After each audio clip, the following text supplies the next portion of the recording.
हाँ, सिर्फ वादे वादे करेंगे करेंगे करेंगे। देखिए, बर्नार्ड शाह का कौल है, किसी कौम को खत्म करना चाहते हो तो सबसे पहले उसकी मादरी जबान खत्म कर दो, कौम खुद ब खुद खत्म हो जाएगी। देखिए, शोबा उर्दू उस्मानिया यूनिवर्सिटी के ताबूत में आखिरी कीलें ठोक दी गई है, एक भी परमानेंट एम्प्लॉई नहीं है। मेरा नाम सैयदा नसीम सुल्ताना है। तेलंगाना महिला विश्वविद्यालय यूनिवर्सिटी में शोबा उर्दू की मैं सदर हूँ। उर्दू देखिए, रफ्ता रफ्ता आप देखिए, मुफख्खमजा इंजीनियरिंग कॉलेज सुल्तान उलूम से उर्दू खत्म हो गई। अभी हाल में रिसेंट न्यूज़ है। हैदराबाद पब्लिक स्कूल निज़ाम के तालीमी इदारों से भी उर्दू खत्म। हर जगह से ये लोग ये कर दे रहे। अब इसका कोई पुरसाने हाल नहीं है, तो अब कैसे कोशिश करना? तो सबसे पहले हम लोग क्या करें, अगर जड़ों को पानी डालेंगे तो पौधे मजबूत होंगे, फिर तनावर दरख्त बनेंगे, फिर यूनिवर्सिटियां भी सैराब होंगी। 10 से 15 एडमिशन्स नहीं है तो बंद कर दिए जाते उर्दू डिपार्टमेंट्स पूरे। पीजी कॉलेज सिकंदराबाद से एमए उर्दू, बीए उर्दू सब बर्खास्त कर दिया गया। सैफाबाद कॉलेज उस्मानिया का जो हिस्सा है वहां से उर्दू सेकंड लैंग्वेज बर्खास्त है। निज़ाम कॉलेज से पीजी कॉलेज बर्खास्त है। बैक वक्त Urdu arts college, Urdu evening college, model school बर्खास्त हो गए। अब रफ्ता रफ्ता सब खत्म हो रहा है, तो कोई भी पुरसाने हल नहीं है। देखिए, फर्द को बदलने की कोशिश करना जरूरी है। हम यही बेदारी लाना चाह रहे हैं, हुकूमतों को बदनाम नहीं करना। गुज़िश्ता बार तेलंगाना गवर्नमेंट ने 216 उर्दू की जायदादें निकाली थी जो खाली गई हैदराबाद से, यहाँ से, क्योंकि वो लोग कंडीशन रखे थे कि 2 साल किसी भी जूनियर कॉलेज में पढ़ाने का तजुर्बा होना चाहिए। जूनियर कॉलेजों में उर्दू नहीं है, बच्चे ऑनलाइन जब करे रिजेक्ट हो गए पूरे। तो अब हम जो कोशिश कर रहे जूनियर कॉलेजों में भी उर्दू हो, फिर वो नीचे से आना, सब यही बता रहे कि उर्दू बहुत मुश्किल है, इस वजह से उर्दू नहीं लेते। तो यहाँ पर मैंने इसी साल सिलेबस भी बदल दिया है, इंतहाई आसान और आम फहम कर दिया है ताकि न्यू जनरेशन को तकलीफ ना हो। इसी के साथ हम जो है कोर्स भी शुरू कर रहे हैं, उर्दू सर्टिफिकेट कोर्स जो हफ्ते में 3 दिन रहेगा। खास तौर से क्लासेस अटेंड करना जरूरी है। उसमें बहुत सारे नॉन मुस्लिम्स भी उर्दू लेते बोल रहे हैं ताकि मौलाना आज़ाद में रोजगार के मौके हासिल कर सकें।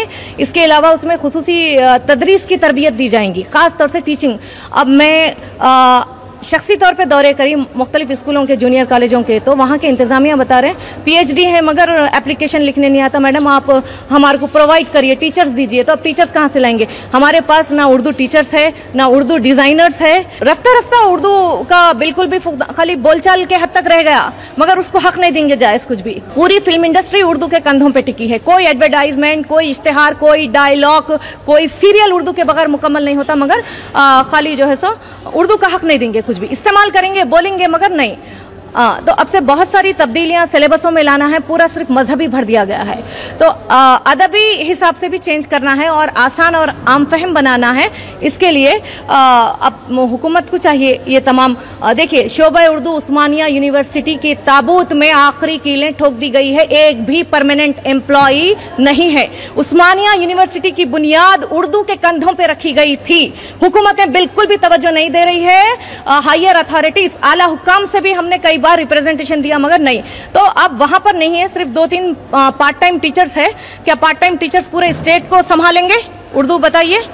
हाँ, रहने के बावजूद भी, असातिज़ा रहने के बावजूद भी हुकूमत उधर तवज्जो नहीं दे रही। हाँ, सिर्फ वादे करेंगे करेंगे करेंगे। जहां जहां उर्दू के इदारे हैं वहां जाइए आप, बंद। बच्चे रेगुलर नहीं, टीचर्स रेगुलर नहीं। हुकूमत से मैं यही चाहती हूं कि सबसे पहले वो मुस्तकिल टीचर नहीं है उर्दू का, यानी उस्मानिया यूनिवर्सिटी में नहीं है। यहाँ पर तेलंगाना महिला विश्वविद्यालय यूनिवर्सिटी में उर्दू का मुस्तकिल कहीं पर भी नहीं है परमानेंट। निज़ाम कॉलेज में नहीं है, आप देखिए उस्मानिया यूनिवर्सिटी में नहीं है, यहाँ तेलंगाना महिला यूनिवर्सिटी में नहीं है।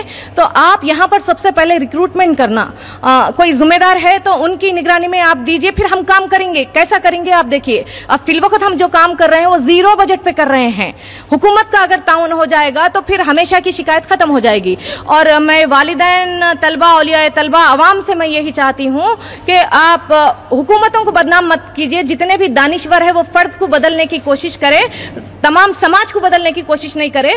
पेरेंट्स यही, जब भी मैं उनसे मिली हूं, उर्दू मुश्किल है, मुश्किल नहीं है, जिससे मोहब्बत करते वो मुश्किल नहीं होती। देखिए बर्नार्ड शॉ का कौल है, किसी कौम को खत्म करना चाहते हो तो सबसे पहले उसकी मादरी जबान खत्म कर दो, कौम खुद ब खुद खत्म हो जाएगी। तो हमको ही मोहब्बत नहीं है उर्दू से।